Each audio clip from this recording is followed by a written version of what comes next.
This channel does not promote any violent, harmful, or illegal activities. All content provided by this channel is meant for an educational purpose only. Top quality और consistent performance के लिए सिर्फ silver pump नाम याद रखना। এই সব নেতাদের আমি থোড়াই কেয়ার করি। আমি হুমায়ুন কবির, আমি একাই 100 এবং মুর্শিদাবাদের আম জনতা আমার সঙ্গে আছে। আমি কারিগর, এমএলএ এমপি তৈরি করার কারিগর। আমি সেখানে নেতৃত্ব দিই। এখানে কে কি পাত্তা দিল আর কে পাত্তা দিল না তাতে হুমায়ুন কবিরের কিচ্ছু যায় আসে না। না, আমার কাছে আমার দল যেমন সম্মানের, দলের যেমন নীতি বা তাদের কোনো সিদ্ধান্তকে যেমন আমি মান্যতা দিতে বাধ্য বা সম্মান করতে বাধ্য, পাশাপাশি আমি যে ধর্মে জন্মগ্রহণ করেছি বা যে ধর্মের মুসলিম পরিবারের একজন মায়ের পেটে আমি জন্মগ্রহণ করেছি এবং মুসলিম পিতার ঔরসে আমি জন্মগ্রহণ করেছি, কাজেই পৃথিবীতে মানুষ হিসাবে আমার কাছে আমার ধর্ম, আমার জাত, আমার ঈমান, এটার সঙ্গে কোনো কিছুর সঙ্গে কম্প্রোমাইজ হবে না, এটা আমি করব না।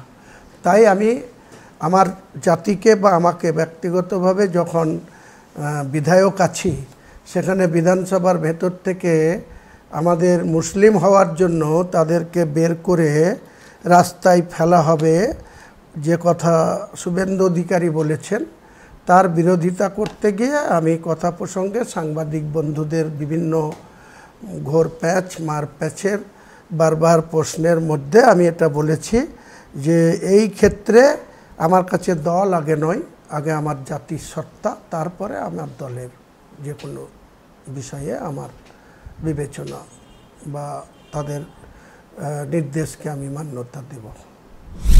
দেখুন, জিন্নাহ সাহেব বা গান্ধীজি বা সেই সময় যেনারা ভারতবর্ষের স্বাধীনতা লাভ করার পর ভারতবর্ষ অনেক বিরাট আকারে ছিল, কারণ 200 বছরের ইংরেজ শাসন, ব্রিটিশ শাসন, 750 বছরের মোগলদের শাসন, এসবের কথা বাদ দিয়ে যদি আমরা 1947 সাল থেকে ধরি, 47 সালের 15ই আগস্ট স্বাধীনতা আসার পর, সংবিধান তৈরি হওয়ার পর বা জিন্নাহ সাহেবরা জাতি বিচার করেই তাদের দেশ ভাগ করেছিল বা তারা পাকিস্তানে চলে গিয়েছিল, কিন্তু আমাদের 14 পুরুষ 100 বছর ধরে আমার বাপ দাদা ঠাকুরদা তার বাবা তারা সব এখানকার স্থানীয়।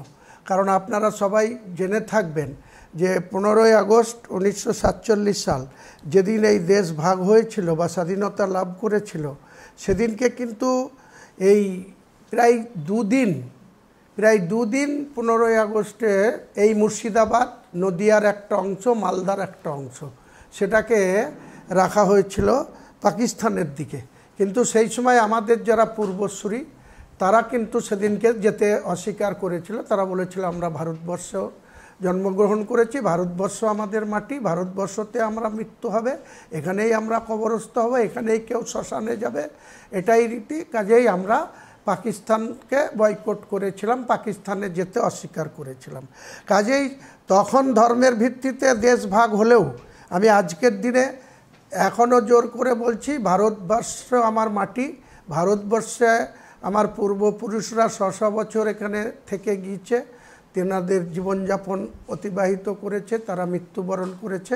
আমিও 62 বছর বয়সে একজন বিধায়ক, জনপ্রতিনিধি, আমি অনারেবল স্পিকারের কাছে ভারতবর্ষের সংবিধান অনুযায়ী বা পশ্চিমবাংলার মাননীয় স্পিকারের বিধানসভার আগস্ট হাউসের নিয়ম মেনে আমি শপথ নিয়েছি আমার এই ধরনের আচরণ করা উচিত না।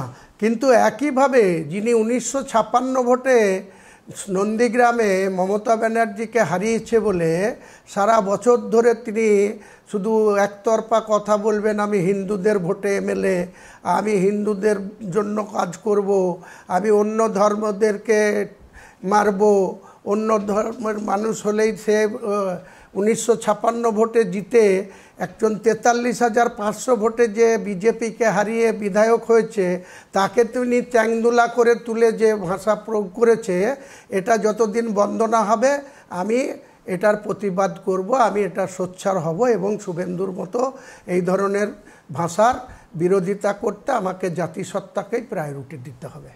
দলের নেতৃত্বর প্রতিও আস্থা ভরসা রয়েছে, কিন্তু আমার ব্যক্তিগত উপলব্ধি যেটা হয়েছে, আমি একজন তৃণমূল কংগ্রেসের মমতা বন্দ্যোপাধ্যায়ের দেওয়া লোগো ফর্ম বি পেয়ে আমি ৪৩,৫০০ মার্জিনে ইমন কল্যাণ মুখার্জি বিজেপির প্রার্থীকে হারিয়ে আমি নির্বাচিত হয়েছি। সেই বিধানসভায় আমার দুজন তৃণমূলের সংগঠনের ব্লক সভাপতি আছে ভরতপুর ওয়ানে, একজনের নাম নজরুল ইসলাম টার্জেন, আর একজনের নাম ভরতপুর টুয়ে মুস্তাফিজুর রহমান সুমন, এবং সে জেলা পরিষদের মৎস্য দপ্তরের কর্মদক্ষও আছে। তাদের কর্মদক্ষ থেকে আছে তাতে আমার কিছু যায় আসে না, কিন্তু তারা ব্লক সভাপতি হিসাবে আমাকে ন্যূনতম সম্মান দেয় না একটা বিধায়ক হিসাবে। পঞ্চায়েত নির্বাচনের টিকিট বিতরণের টাইমে আমার কোনো কথা চলেনি। তাহলে সেই তৃণমূল কংগ্রেসের রাজ্য নেতৃত্ব এখানে প্যারালালি গ্রুপিজিয়াম জিয়ে রাখে এবং দুজন ব্লক সভাপতিকে এমএলএর বিরুদ্ধে এমএলএকে অসম্মান করার জন্য মদত দেয়। তাহলে সেই নেতৃত্ব শুভেন্দু অধিকারীর বিরুদ্ধে কোনো ব্যবস্থা নেয়নি, সেটা জলের মতো পরিষ্কার। শুভেন্দু অধিকারের বিরুদ্ধে মমতা ব্যানার্জির প্রশাসন কোনো সমুটু কেস করেনি, অথচ আমি হেয়ার স্ট্রিট থানার এলাকায় কলকাতার ওই বিধানসভার গেটের সামনে যখন ডাক্তারবাবুরা পরিষেবা দিচ্ছিল না, দিনের পর দিন পরিষেবা বন্ধ করে রাস্তায় আন্দোলন করছিল, ওই 9 আগস্ট সেই মহিলা, যে নির্যাতিত মহিলা যিনি মারা গিয়েছেন, তো তার আন্দোলন করতে গিয়ে আমি ওখানে একটা স্টেটমেন্ট করেছিলাম। আমাকে বহরমপুর থানায় এফআইআর করেছে আমার বিরুদ্ধে।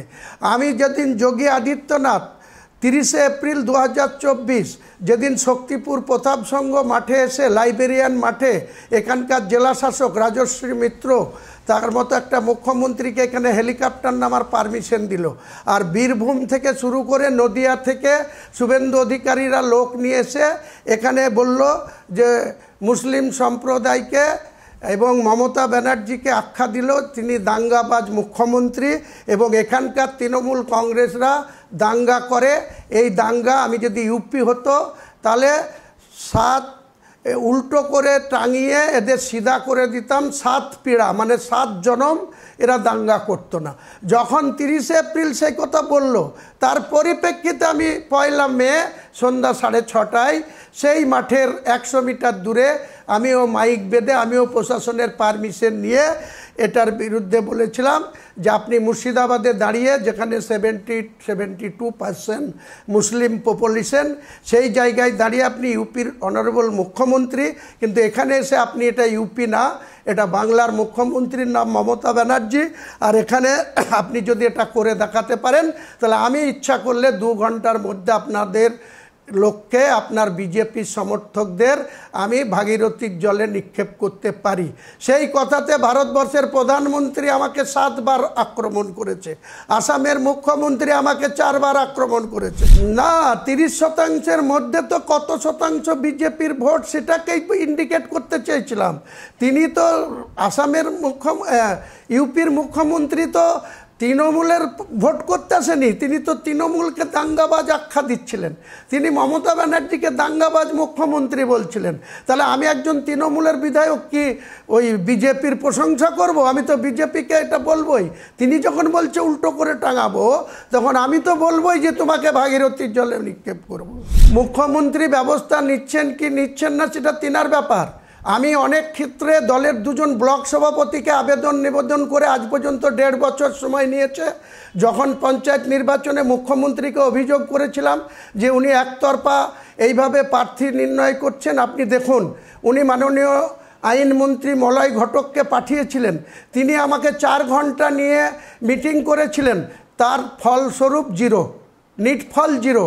সেখানে আমার কোনো কথা চলেনি। মুখ্যমন্ত্রী পাঠানোর পরেও এখানকার সাউনি সিংহ রায় জেলা সভাপতি, অপূর্ব সরকার তখন জেলার চেয়ারম্যান, এবং ওই নজরুল ইসলাম এবং মুস্তাফিজুর, উনঠাসা করার ক্ষমতা হুমায়ুন কবিরকে মুর্শিদাবাদের বিরোধী কোনো নেতারও ক্ষমতা নেই, অধীর চৌধুরীরও ক্ষমতা ছিল না, এবং তৃণমূলের যারা এখনকার হালি নেতা 18 সালে যারা এসছে, সে কেউ জেলা সভাপতি, কেউ এমপি হয়েছে 19 সালে, আবার 24 সালে, এইসব নেতাদের আমি থোড়াই কেয়ার করি।